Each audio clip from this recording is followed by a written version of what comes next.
स्वाध्याय भी हो रहा है, तो उस स्वाध्याय में से कुछ प्रवचन में से प्रश्न निकाल करके पूछे गए हैं, जिनमें आज के विजेता जिन्होंने प्रथम स्थान प्राप्त किया है, रतन लाल जी रवजी कोटा, नीना जी सीतापुर, शिल्पा जी बाराबंकी, नमिता जी पाटनी ग्वालियर।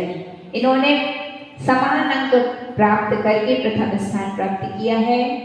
द्वितीय पुरस्कार विजेता माधुरी जी सोलापुर, शोभा जी पांडिचेरी, शशि जी देहरादून, वीना जी टोंक, मोनिका जी नोएडा।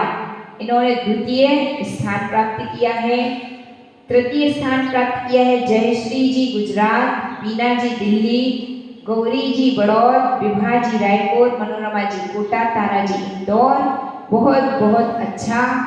आप सभी ने अलग अलग देशों से भी प्रतियोगिता भरी है, प्रश्नों के उत्तर भरे हैं, और हमारा इन सभी पुरस्कार विजेताओं के लिए बहुत बहुत आशीर्वाद है। आप इसी प्रकार से अपने ज्ञान में वृद्धि करते रहें, निरंतर प्रश्नोत्तरी भरते रहें और माँ जिनवाणी का आशीर्वाद भी प्राप्त करते रहें। अब तृतीय परम स्थान। ओम नमः सिद्धेभ्यः। ओम नमः सिद्धेभ्यः। ओम नमः सिद्धेभ्यः। जय बोलिए अनंतानंद ब्रह्म सिद्ध भगवान की, देवादिदेव खजाराज श्री आदिनाथ भगवान की, चिंतामणि पारसनाथ भगवान की, परम पूज्य सलेतरा संत गणाचार्य गुरुवर विराट सागर जी महाराज की जय, अहिंसामयी जैन धर्म की जय, परम पूज्य मुनि श्री 108 सुधर्म सागर जी महाराज की जय, द्वादशांगी जिनवाणी माता की जय, सप्त परम स्थान महामंडल विधान की जय। बोलो आरिका 105 विदक्षा श्री माता जी की जय। सप्त परम स्थान महामंडल विधान है ना, इतना महत्वशाली व्रत है ये, और इस आत्मा की उन्नति के ये 7 सोपान हैं। तो हमने जिनमें से 2 को समझ लिया है, और आज तीसरा स्थान जिसका नाम है पारिव्राज्य, तृतीय परम स्थान। सबसे पहले तो जिन कुल को पाना ही क्या है, दुर्लभ कार्य है। मनुष्य होना ही दुर्लभ है, उसमें दुर्लभ क्या है, जिन कुल को पाना। जिन कुल को पाने के बाद व्रती बन जाना, श्रावक बन जाना, यह भी दुर्लभ से दुर्लभ है। और उससे भी दुर्लभ क्या है, महाव्रतों को अपने जीवन में धारण कर लेना, है ना। परम वैराग्य को प्राप्त हुई आत्मा गुरु चरणों में जाकर के केश लोंचन करते हैं, वस्त्राभूषण का त्याग करते हैं और नग्न दिगंबर वेश धारण कर लेते हैं, जैनेश्वरी दीक्षा को ग्रहण कर लेते हैं। वो ही क्या है, तीसरा पारिव्राज्य नाम का परम स्थान। तो अपनी इस पर्याय को सार्थक बनाने के लिए दीक्षा लेना भी बहुत अनिवार्य है। यदि आपको मोक्ष जाना है तो स्त्री पर्याय का क्या करना पड़ेगा, छेदन करना पड़ेगा। और स्त्री पर्याय का छेदन करना है तो क्या करना पड़ेगा, आदि का दीक्षा लेना पड़ेगी। आपने सीता जी का नाम सभी ने सब जानते हैं। सीता जी को, सीता जी ने क्या किया, जब उनकी अग्नि परीक्षा हुई तो उस समय उनको बहुत अधिक वैराग्य हो गया, है ना, कि धिक्कार है ऐसे संसार को जिसमें अपने आप को सिद्ध करने के लिए प्रति समय क्या देनी पड़ती है, परीक्षाएं। ऐसा भोगों से भरा हुआ संसार मुझे अब स्वीकार नहीं है। अदर कास्ट में बताते हैं कि वे पृथ्वी में समा गई, धरती फटी और पृथ्वी में समा गई। लेकिन जो पद्म पुराण है उसमें ऐसा उल्लेख मिलता है कि पृथ्वीमती माता जी के पास जाकर के उन्होंने आर्य का दीक्षा ग्रहण कर ली, बहुत तपस्याएं की। एक एक माह के सीता जी उपवास करती थी और उस तपस्या का फल उन्हें क्या मिला?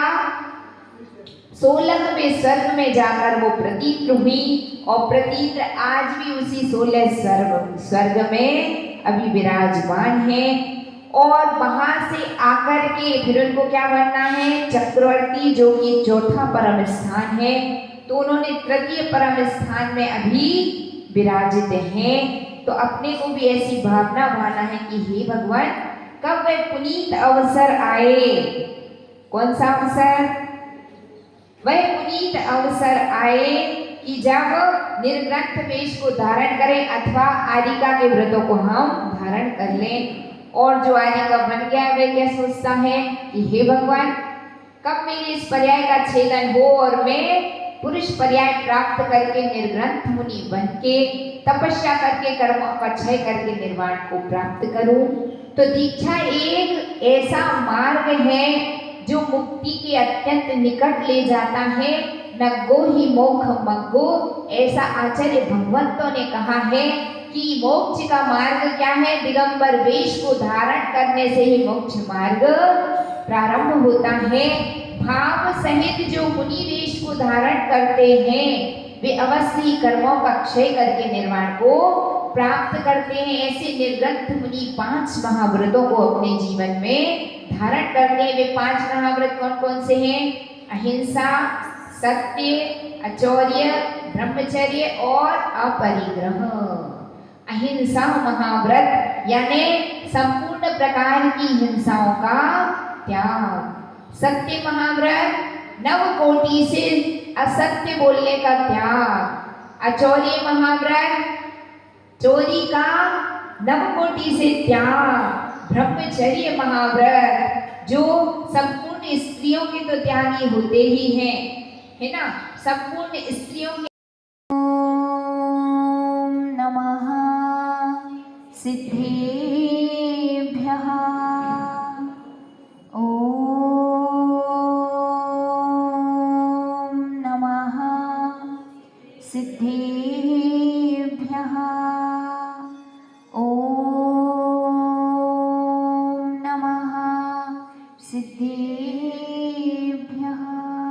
जय बोलिए अनंतानंत ब्रह्म सिद्ध भगवान की, देवादिदेव खज्जराट श्री आदिनाथ भगवान की, चिंतामणि पारसनाथ भगवान की, परम पूज्य सरितराज संत गणाचार्य गुरुवर विराट सागर जी महाराज की, परम पूज्य मुनि श्री 108 समृद्ध सागर जी महाराज की, अहिंसामयी जैन धर्म की, सप्त परम स्थान महामंडल विधान की, सदगृहस्थ द्वितीय स्थान की, श्री माता जी की जय।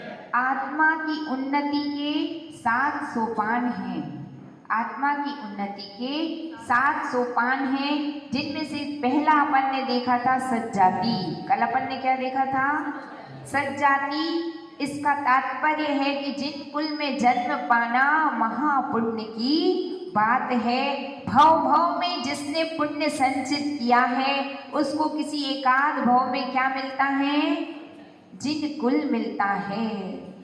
लेकिन विडंबना ऐसी है कि जिन कुल को पाकर के भी हर जीव इतना पुण्य संचय नहीं कर पाता कि वह एक सदगृहस्थ बन जाए। सदगृहस्थ बनना जिन कुल में जन्म पाने से भी ज्यादा क्या है? कठिन काम है, फिर भी असंभव नहीं है। तो सदगृहस्थ किसे कहते हैं? तो आचार्य भगवान कहते हैं श्रावक ही सदगृहस्थ कहलाता है। श्रावक किसे कहते हैं? श्रा, वा और का।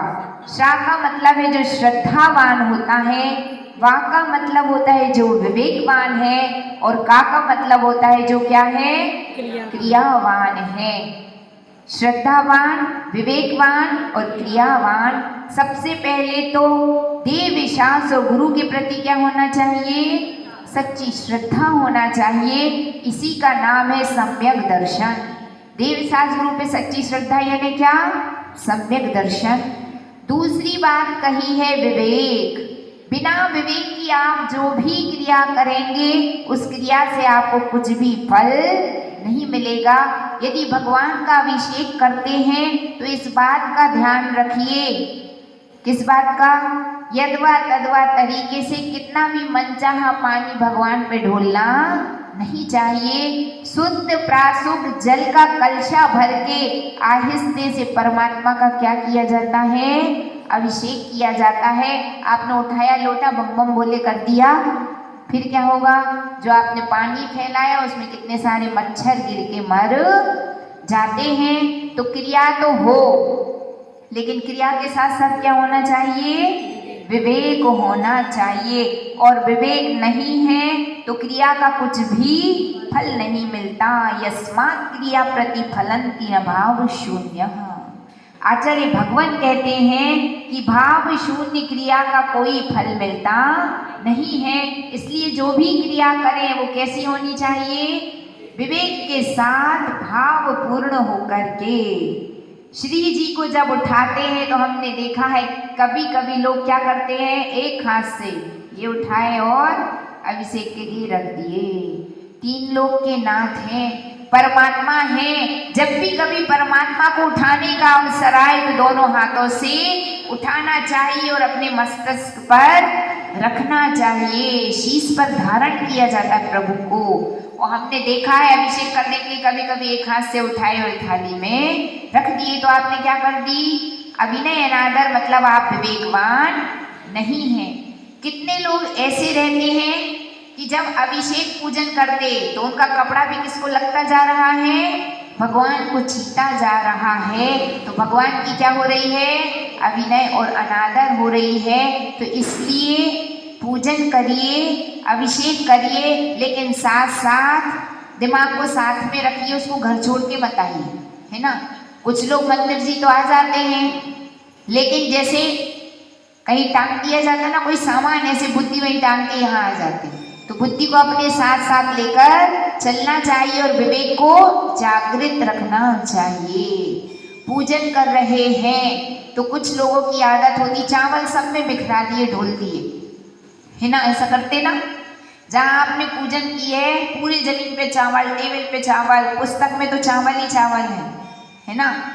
तो पूजन तो करिए, लेकिन चावल उठा के आहिस्ते से दूसरी थाली में डालना चाहिए ताकि पूरे मंदिर में चावल चावल ही ना हो।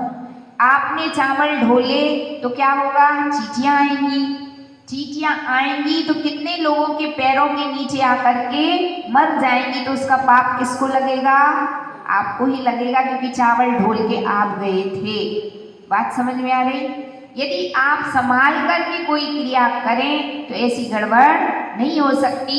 जब भी जिनवाणी पढ़ते हैं तो आप ध्यान रखिए, चावल तो यहाँ से यहाँ चढ़ाना, फिर जिनवाणी में कहाँ से घुस जाते, है ना।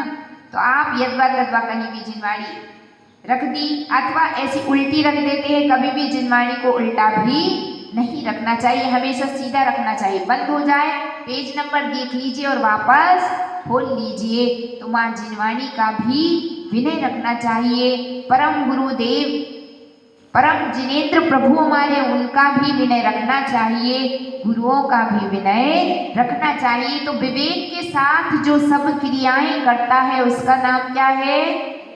विवेकवान यानी सम्यक ज्ञानी, है ना। सच्ची श्रद्धा होना यानी सम्यक दर्शन, विवेकवान यानी सम्यक ज्ञान। और तीसरा श्रावक में होता है का मतलब होता है क्रियावान, है ना। संपूर्ण क्रिया